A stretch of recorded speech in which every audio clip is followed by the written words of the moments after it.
Énième feuilleton en politique française aussi, tiens, ça enchaîne. Flore Simon, bonjour pour l'instant Paul. Alors on a vécu évidemment en direct hier ce discours de politique générale de Sébastien Lecornu. Il a franchi le cap, renoncé sur la réforme des retraites qui va donc être gelée, suspendue, enfin quel que soit le terme, jusqu'à la prochaine présidentielle. On aura compris, on repousse le dossier à plus tard. Demain seront examinées puis votées les motions de censure déposées par la France Insoumise et le Rassemblement National. Eux restent droit dans leurs bottes. On sait que vous adorez les maths comme moi, on va faire les calculs du coup. Est-ce qu'il y a une chance ou pas que cette censure, elle passe demain ?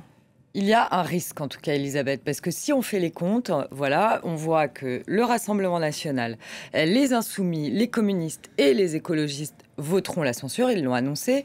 Alors bon, le RN votera celle de la gauche. En revanche, l'inverse n'est pas vrai. La gauche ne votera pas celle du Rassemblement national. Mais bref, ça fait en tout 265 députés.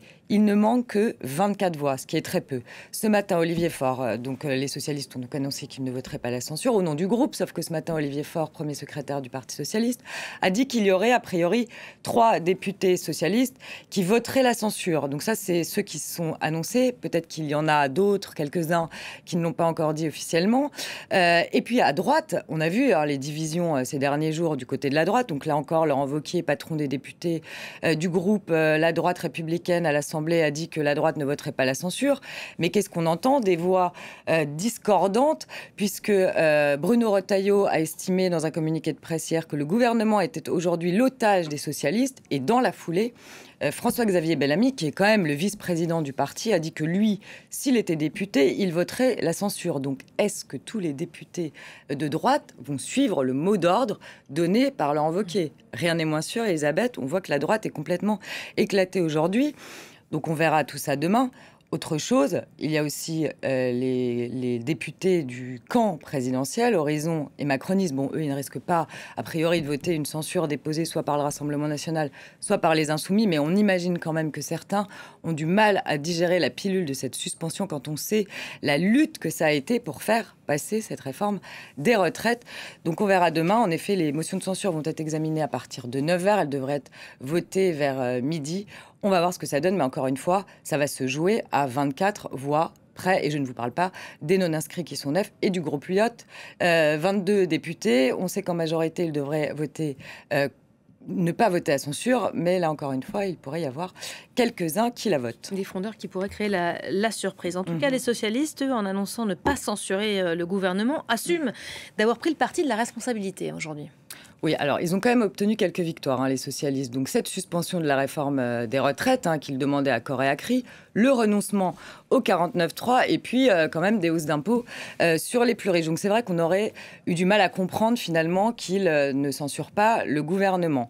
Ce qu'on voit, c'est qu'il y a donc d'un côté une gauche qui va déposer et voter une motion de censure, qui se met donc en disant, voilà, dans l'opposition à Emmanuel Macron, insoumis, écologistes et communistes. Et puis de l'autre, il y a donc les socialistes qui, eux, font le pari finalement de la responsabilité et s'érigent presque aujourd'hui comme un rempart au chaos politique, à la crise politique qui court depuis maintenant quelques semaines, voire quelques mois. On va d'ailleurs écouter Olivier Faure, premier secrétaire du Parti socialiste, c'était ce matin. Ce que je regrette, c'est que parfois, on a des gens qui cherchent à avoir ceinture et bretelles. C'est-à-dire qu'au fond, c'est les socialistes qui font l'effort de ne pas censurer. Donc, ça évite une dissolution. Et puis, derrière, c'est nous qui... Parfois, prenons aussi les attaques de celles et ceux qui disent « mais vous auriez dû censurer », etc. Parce que c'est plus facile de prendre... C'est qui, prendre... celles et ceux?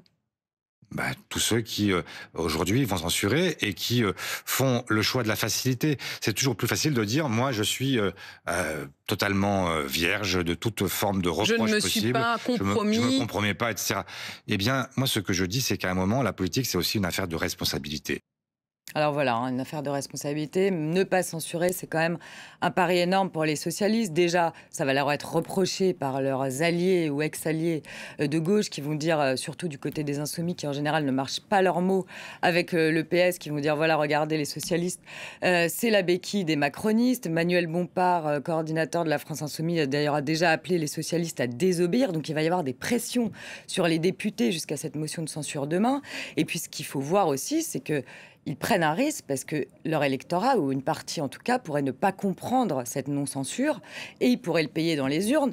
Il y a des municipales dans 6 mois, donc c'est vrai que c'est un pari du côté des socialistes. Bon, qu'on se le dise, Elisabeth, ils pourront toujours censurer sur le budget qui va donc commencer à être débattu dans les jours qui viennent, puisque la main est au Parlement, donc ça va être amendé, mais les socialistes auront toujours un moyen de censurer dans les semaines à venir. On ne doute pas que les choses ne seront pas aussi simples qu'annoncées. En tout cas, cette suspension de la réforme des retraites mérite quand même qu'on s'y arrête. C'est un reniement d'Emmanuel Macron. Cette réforme était un totem pour lui. Un totem. On a vu que depuis les élections de 2024, les législatives qui ont été perdues par son parti, Emmanuel Macron ne voulait pas qu'on touche à cette réforme des retraites. C'était absolument impossible pour lui. Sauf qu'aujourd'hui, qu'est-ce qu'on voit? C'est qu'il finalement, il n'a pas eu le choix. Après 4 premiers ministres, si je compte Sébastien Lecornu 2 fois, finalement, le chef de l'État n'avait pas le choix que de revenir sur cette réforme des retraites, puisqu'il y a eu aussi le décrochage de la droite du socle commun la semaine dernière. Donc c'est vrai que la gauche devenait en quelque sorte sa porte de sortie, et la gauche demandait quoi? Une suspension de cette réforme pour aller de l'avant. Je rappelle aussi que le président de la République veut éviter à tout prix une dissolution qui serait fatale pour son camp, qui verrait sans doute, si on regarde les sondages, arriver le Rassemblement national peut-être à Matignon. Tout ça, Emmanuel Macron veut à tout prix l'éviter. Et puis, s'il dissout, évidemment, les pressions autour de sa démission se feraient de plus en plus pressantes. Donc, c'est un vrai renoncement pour le chef de l'État, cette suspension de la réforme des retraites. Il se retrouvait ces derniers jours au pied du mur. Ce qu'on va voir, c'est que pour Marine Le Pen, cette dissolution, pour elle, elle n'est pas du tout écartée. C'est d'ailleurs ce que plaide et ce que veut le Rassemblement national. Écoutez, Marine Le Pen, chef de groupe RN à l'Assemblée.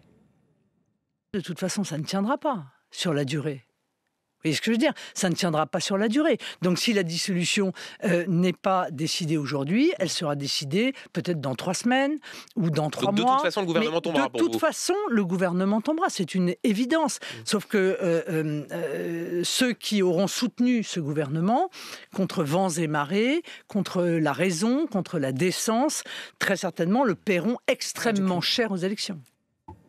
Voilà, le Rassemblement national qui a dit qu'il censurerait tous les gouvernements jusqu'à ce que Emmanuel Macron dissolve l'Assemblée nationale. Rendez-vous demain donc pour commenter la suite de ces motions qui seront étudiées demain.